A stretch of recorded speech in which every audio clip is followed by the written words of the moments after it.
എന്നാലും അവള് രക്ഷപ്പെട്ടു കളഞ്ഞല്ലോ. കാത്തിരുന്ന എല്ലാം ഒത്തു വന്നതായിരുന്നു. പാമ്പ് അവളുടെ തൊട്ടടുത്ത് നിൽക്കുന്നത് നമ്മൾ കണ്ടതല്ലേ അമ്മേ? പിന്നെ എങ്ങനെ കൊത്താതെ തിരിച്ചുപോയേ? ഇനി മുത്തശ്ശിയൊക്കെ പറയുന്ന പോലെ അവൾക്ക് എന്തെങ്കിലും ശക്തി ഉണ്ടാവോ?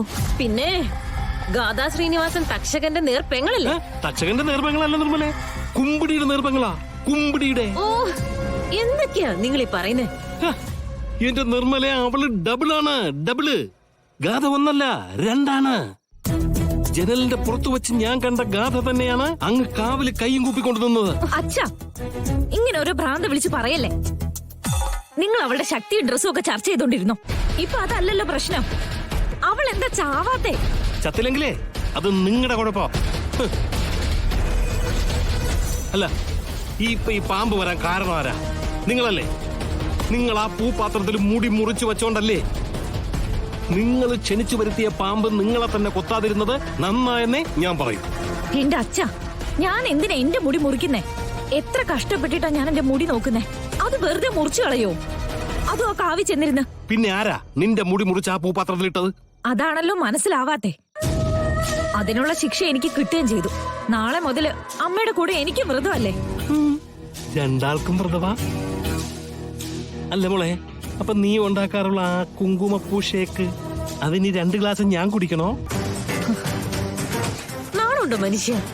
സ്വന്തം ഭാര്യ മോളും അപകടത്തിൽപ്പെട്ട് നിൽക്കുമ്പോ ഇങ്ങനൊരു സൗന്ദര്യ സംരക്ഷണം കുടിപ്പിക്കാം. നിങ്ങളെ കൊണ്ട് ഞാൻ കുടിപ്പിക്കാം കേട്ടോ. അതെ, നാളെ മുതല് ഞങ്ങൾക്ക് വ്രതമാണെങ്കിൽ നിങ്ങൾക്കും വ്രതവാ. എന്നെ കൊണ്ടൊന്നും പറ്റത്തില്ല. അമ്മയും മോളും കൂടെ ഓരോ ദുരിതങ്ങൾ ഉണ്ടാക്കി വെക്കും, എന്നിട്ട് അതിന്റെ ഫലം ഞാനും കൂടെ അനുഭവിക്കും. നിർമ്മലേ, നീ എന്നെ ഈ വീട്ടിൽ നിന്ന് പുറത്താക്കിയാലും ഞാനിത് അനുസരിക്കൂല.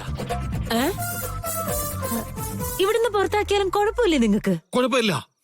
ഇവിടുന്ന് പുറത്താക്കിയാലും കുഴപ്പമില്ല നിങ്ങക്ക്? കുഴപ്പമുണ്ട്. വേറെ പോകാൻ ഇടയില്ല. അതുകൊണ്ട് ഞാൻ ചിലപ്പോ അനുസരിച്ചെന്ന് വരും.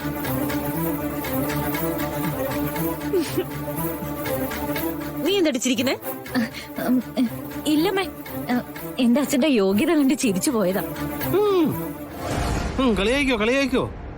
പക്ഷെ ഒരു കാര്യം ഞാൻ പറഞ്ഞേക്കാം, എന്നെ ഒതുക്കുന്നത് പോലെ കാര്യങ്ങൾ അത്ര എളുപ്പമാവില്ല. മനുഷ്യരോട് കളിക്കാൻ നിൽക്കുന്നത് പോലെ നാഗങ്ങളോട് കളിക്കാൻ നിൽക്കണ്ട. അത് നല്ലതിനല്ല. 2 പേരും അവസാനം കരയേണ്ടി വരും. നോക്കിക്കോ. അമ്മേ, കൺമുമ്പിൽ നിന്ന് ആ പാമ്പിന്റെ രൂപം പോന്നേയില്ല.